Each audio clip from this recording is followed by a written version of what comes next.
On the good side naman, ito guys, nakikita natin na magbabago yung takbo ng swerte. Actually, mamamanifest nyo to, no? May mga mamamanifest kayong swerte. Yung iba sa inyo, literal na swerte, literal na jackpot, no? For some of you.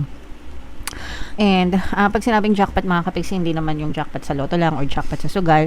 Pwedeng mga jackpot na opportunity, jackpot na negotiation, mga jackpot na kliyente, no? Yung mga jackpot na trabaho. Ganun yung ibig sabihin ng jackpot na energy mga kapiksi. Kumbaga, parang suswertehin kayo. May mamamanifest kayo na swerte, may mamamanifest kayo na jackpot.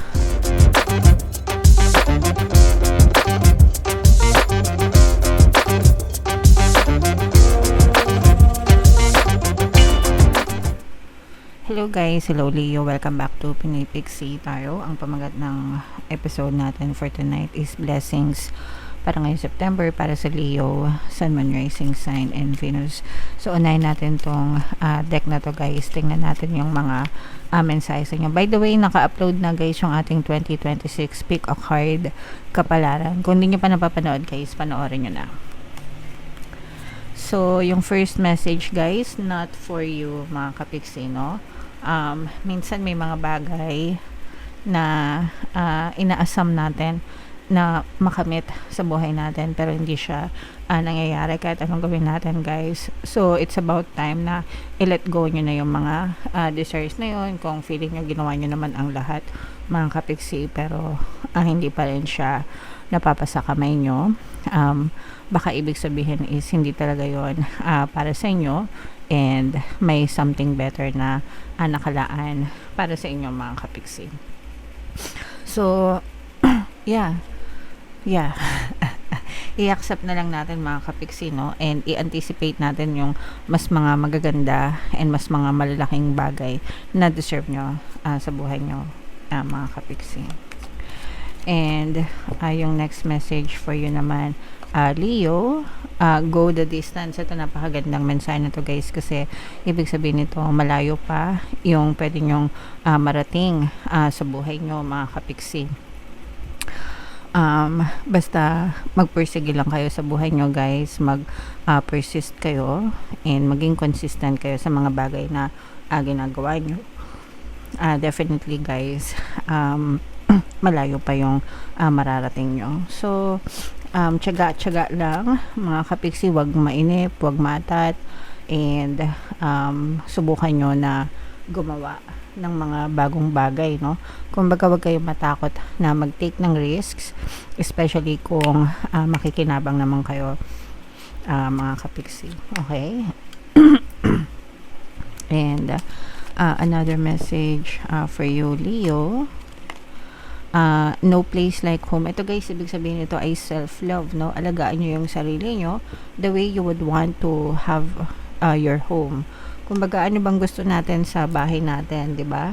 Gusto natin malinis, kaaya-aya, mabango, maaliwalas, fresh, di ba? Ayaw natin ng magulo, cluttered, makalat, mabaho, madumi. Syempre, ayaw natin ng ganun mga kapiksi. So, kung gano'n natin gusto yung bahay natin, ganun din dapat yung pag-aalaga na ginagawa natin sa sarili natin, kung paano natin naalagaan yung mga tahanan natin para maging maayos, malinis, mabango, walang kalat, diba? Dapat ganun din natin inaalagaan yung sarili natin mga kapiksi, okay? So this is about self-love, taking care of yourself mga kapiksi. Minsan kasi sa sobrang dami ng ginagawa natin sa buhay natin, nakakalimutan na natin na isama sa mga priorities natin yung sarili natin. Palagi tayong nasa huli ng listahan. So yeah, it's a reminder na this time alagaan nyo naman din yung sarili nyo guys, okay? So comment down below Leo if feeling nyo nakaresonate kayo sa mga messages for you. So, shuffle natin to guys. Hanapin natin yung energy ng Leo. And habang sinashuffle natin to, panoorin nyo muna yung video natin guys regarding sa ating paano mag-manifest ng abundance video course. Kapiksi, sawa ka na ba sa mga struggles at hirap sa buhay mo? Masipag ka ba at masikap sa buhay ngunit hindi ka pa rin umaasenso? Ilang beses ka na bang nag-attempt mag-negosyo at mag-invest pero palagi ka pa rin nalulugi? Sa pagkakataon na ito ay maaaring may subconscious beliefs ka na nagiging balakid sa iyong pag-unlad at pagyaman. Introducing, paano mag-manifest ng abundance video course. Dito ay matututunan mong ma-overcome ang mga balakid mo para tuluyan ka ng umunlad, umasenso, sumagana, maging matagumpay, successful at maswerte sa iyong kabuhayan, pera, trabaho, negosyo, salapi at kaperahan ng bonggang-bongga. Dali, mag-send na ng email sa pinoypixie@gmail.com at simulan na ang iyong pagyaman ngayon. Alright, so sa lahat ng gusto mag-avail ng course guys, naka-flash sa screen nyo. Una, meron tayong paano mag-manifest ng abundance video course. Meron din tayong paano mawala ang third party at magkaroon ng harmonious na relationship. And meron din tayong paano pabalikin si ex, revise breakup. Sa mga interesado guys, mag-send lang kayo ng email sa pinoypixie@gmail.com. So, Leo guys, kayo ay represent ng King of Wands sa ating spread. Ito yung ating blessings, energy, mga kapiksi. Latag natin yung spread nyo guys. And sa mga naghahanap ng mga pampaswerte na lucky charms or lucky bracelet, may mga items guys na makikita kayo sa description box nitong video, mga kapiksi. Tsaka sa comment section. So, check out nyo na guys. Ito yung mga sample. Ito yung aventurine guys. Ito naman yung citrine. Check out na mga kapiksi. So, ito guys, this is both.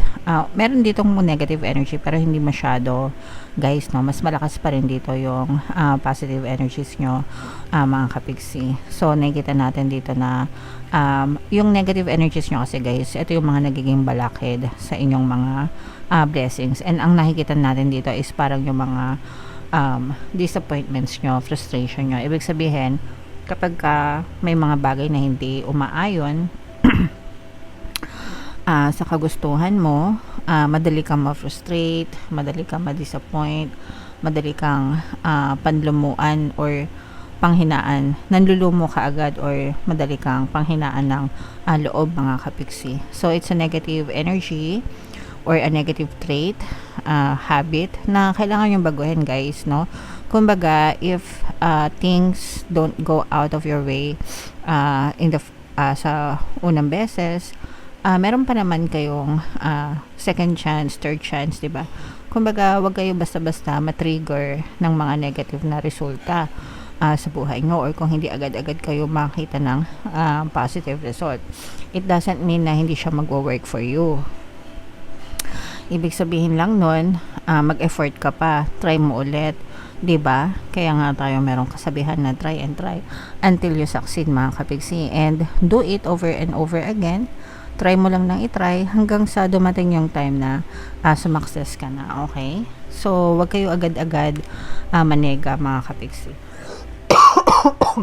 Kasi kapag naninega kayo, dumadagdag pa yun, no, sa mga balakid nyo sa pagtamasa ng mga blessings nyo sana sa buhay. Okay? On the good side naman, ito guys, nakikita natin na magbabago yung takbo ng swerte. Actually, mamamanifest nyo to, no? May mga mamamanifest kayong swerte. Yung iba sa inyo, literal na swerte, literal na jackpot, no? For some of you. And pag sinabing jackpot, mga kapigsi, hindi naman yung jackpot sa loto lang or jackpot sa sugal. Pwedeng mga jackpot na opportunity, jackpot na negotiation, mga jackpot na kliyente, no? Yung mga jackpot na trabaho. Ganun yung ibig sabihin ng jackpot na energy, mga kapigsi. Kumbaga, parang suswertehin kayo. May mamamanifest kayo na swerte, may mamamanifest kayo na jackpot sa buhay nyo ngayong season na to, Leo. Okay? So, kung ano man yun, bless you, mga kapigsi, and sana gamitin nyo sa mabuting paraan, guys. Pero, ang maganda kasi dito, guys, nasa inyo na yung energy ng good luck, nasa inyo pa yung energy ng manifestation. Kapag lumalabas kasi ito, guys, ina-amplify niya yung energy, no? So, ibig sabihin na ina-amplify, dinodoble. Parang booster ba, no? Ganyan. So, definitely guys, mabuboost talaga yung magandang swerte sa inyo ngayong season na to. So, i-mind nyo na yung mga swerte na yan, manifestation na yan sa buhay nyo. For some of you guys, eto, no, namamanifest nyo din yung mga dreams nyo, yung mga pangarap nyo, yung mga dasal nyo, mga kapigsi. Actually guys, magkakaroon ng movement, no? Ibig sabihin nito, ginagalaw ni universe yung mga tao, bagay, sitwasyon sa paligid nyo para mag-manifest, guys. Yung mga desires nyo, yung mga dreams nyo, yung dream life nyo, mga kapigsi. And parang you are very comfortable, magiging komportable ka sa iyong pamumuhay ngayong September, guys. Parang wala kang masyadong hanash or walang masyadong ligalig sa buhay mo. Very peaceful, very comfortable, mga kapiksi. For some of you, hindi ko alam kung ituturing nyo itong blessings, mga kapiksi, pero maaaring may bumalik or magbalik, magparamdam, mag-reconnect sa inyong mga kapiksi, lalo na yung mga past lovers or mga ex-lovers nyo, guys. So, depende yun sa perception nyo. Merong iba sa inyo na gusto talagang bumalik yung mga jowa nila. Meron namang iba na ayaw na. So, depende sa perspective nyo, mga kapiksi, kung maganda yan or hindi. Pero, again, maaring may magparamdam sa inyo from your past. Okay, so i-mind nyo na to, guys. Itong mga swerte na to, itong mga dreams na to, mga pangarap na to, itong mga pagbabalik. Yee! Kinikilig-kilig na naman kayo, guys. Sa mga nagpapabalik, meron tayong mga subliminals na pampabalik, guys. Meron din tayong course, paano pabalikin si ex, revise breakup. Kung interesado kayo, mag-send lang kayo ng email, mga kapiksi. Ito naman, guys, parang ito, guys, maaring merong hindi naman sa aksidente, pero maaring merong kayong emergency na pagkagastusan. So, kailangan nyo mag-sinop, mga kapiksi. Yung mga emergency, syempre iba-iba yung emergency nyo. Pwedeng may emergency sa sakit, pwedeng may emergency na baka masira yung kotse nyo or masira yung bahay nyo, pero may kailangan kayong pagkagastusan, guys. Sorry. Meron kayong kailangan pagkagastusan. So, kailangan yung maging masinop, mga kapiksi, and make sure na palagi may laman yung inyong mga emergency funds para sa mga ganitong pagkakataon. Meron talaga kayong madudukot, mga kapiksi. Pero ang maganda naman dito, guys, sa panahon ng emergency, meron namang unexpected help, no, na tutulong sa inyo. Unexpected help, mga hindi inaasahan na tulong, no, na dadating sa inyo. Kumbaga, hindi rin kayo masyadong mamamroblema sa resources kung may kailangan kayo emergency, kasi sabi ko nga, di ba, may mga tao sa paligid mo na handang tumulong sa inyo, mga kapiksi. So, yung mga unexpected help na yun, or help, actually galing din yung kay universe, guys, no? Lahat ng nangyayari sa buhay natin, lahat ng movement, lahat ng tao, sitwasyon, scenario, si universe yung nagmo-move lahat niyan. So, magpasalamat tayo kay universe dito sa mga tulong na binibigay niya sa atin, mga kapiksi. Alright? Okay, so, yeah, you are so blessed kasi may mga unexpected help din na dadating para sa inyo, mga kapiksi. So, comment down below, Leo, if feeling nyo naka-resonate kayo, yung mga magagandang nabanggit ko, guys, i-mind nyo na sa comment section. And kung di nyo pa napapanood yung ating 2026 kapalaran, guys, ito yung video, ito naman yung ating success stories ng paano mag-manifest ng abundance video course. Thank you for liking, sharing, and subscribing. See you next time. I love you all. Have a nice day. Bye-bye.